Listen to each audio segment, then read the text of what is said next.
Good morning, dear students.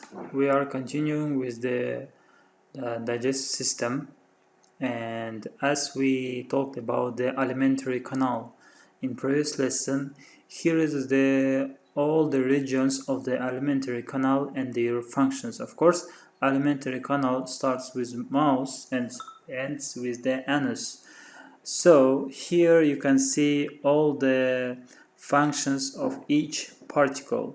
The first particles, actually it's mouse. In this particle it happens ingestion of food, and you start to chew, and of course the salivary glands produce saliva, and which makes some kind of chemical digestion, and it make a bolus for easier swallowing. In the esophagus there is a tube by the peristalsis movement, as you know from previous lesson.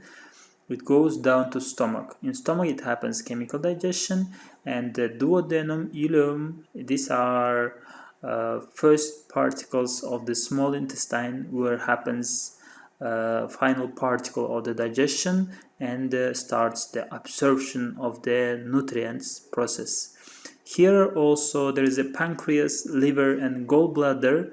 Those are assisting organs of the digestive system, which helps to digest some kind of proteins, fat, and kind of starch.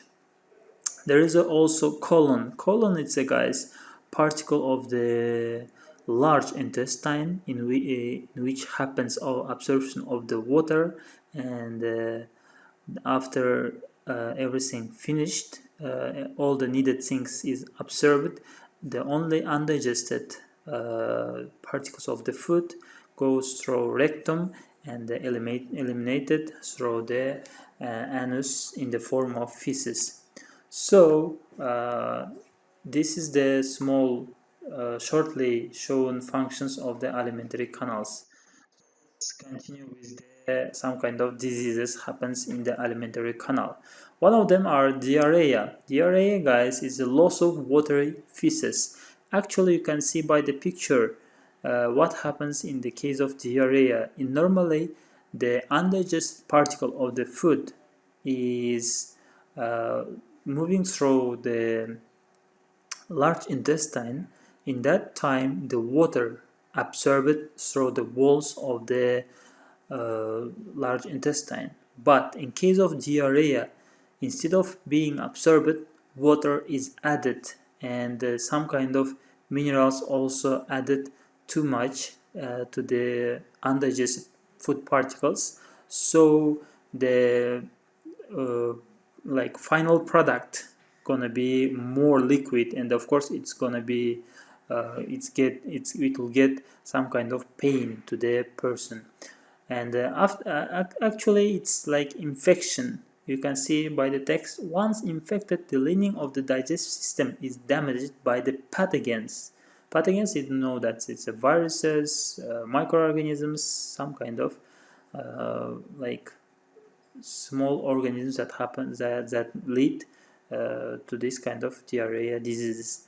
So resulting in the intestines being unable to absorb fluid from the contents of the colon, or too much fluid being secreted into the colon, as you can see by the picture. Undigested food then moves through your large intestine too quickly because it's getting more liquid, resulting in insufficient time to absorb water from it. Unless the condition is treated, dehydration may occur. It means as many kind of water the organism body will lose after treating diarrhea, dehydration can occur. So there's also another small kind of disease called cholera. Actually, it's a bacteria, guys, as you can see by the picture, and it's kind of happens in our small intestine. It's mostly spread by like not clean water, not unsafe food, and it can be like it can come from contaminated food sources. So there is common symptoms. The watery diarrhea can happen. The person may have some kind of nausea or vomiting, and of course there will be a dehydration also. So it's actually caused by the bacteria called Vibrio cholera, which causes acute diarrhea. Treatment involves rehydration and the restoration of the salts lost. It's like, how to explain? It's like you will get some kind of antibiotics to kill that bacteria in the stomach, small intestine, and uh, after killing that ones, uh, it means like it will wash up all your stomach. That's why the some kind of symptoms may happen, like dehydration. The human will lose many kind of water and so on. Here, after getting treated from cholera, the person must look after them himself or herself so clean, because it may happen again because of, as I said before, unsafe food or water. So guys, let's continue with the digestion. Actually, there is two types of digestion: chemical and mechanical. Mechanical also may be called as physical. As we said before, when you ingest your food to your mouth, you start to chew it. That's mechanical digestion. And there's also, we have salivary glands which produce saliva, and that saliva will mix with the food to make it more soft for swallowing. That's chemical digestion.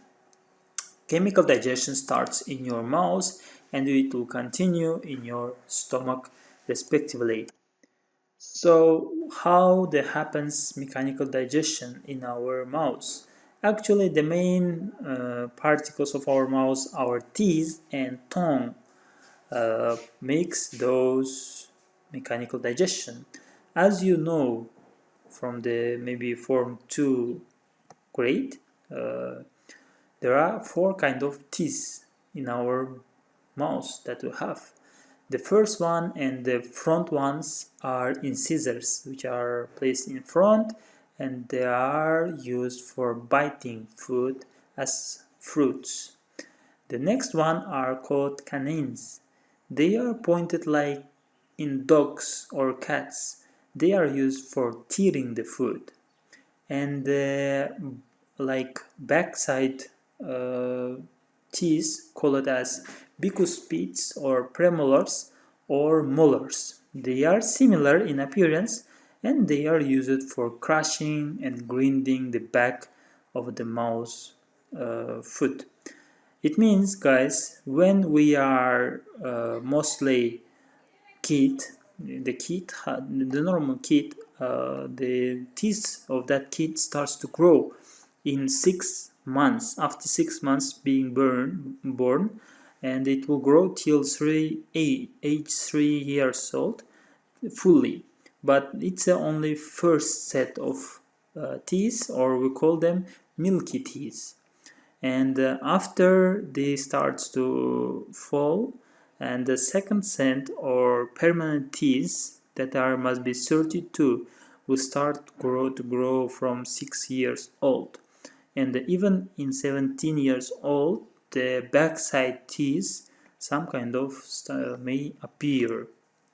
So by the help of these teeth, mechanical digestion happens. Also there you can see a small opening of duct of salivary gland. Those openings like for the releasing of saliva to mix with the food for soft swallowing. Tooth structure. You can see by the picture the part of a tooth that is visible above the gum. The line is called crown. We call that particle as crown. The gum is a tissue that overlay the jaw. All our teeth are placed in that gum. Yeah, the rest embedded in the jawbone. It means our teeth are like embedded in our jawbone. It's called the root. You can see the particle of the teeth that are right below the crown is called as root. The surface of the crown is covered by very hard layer of called enamel. Actually, our teeth, guys, is the strongest bone in our body. Don't forget. This layer is replaced by cement in the root. You can see by the picture. Then cement enables the tooth to grip its bony socket in the jaw. And below the enamel there is a layer called of dentin. Dentin is a little bit soft than enamel because it's a most inner side. That's why enamel must be carried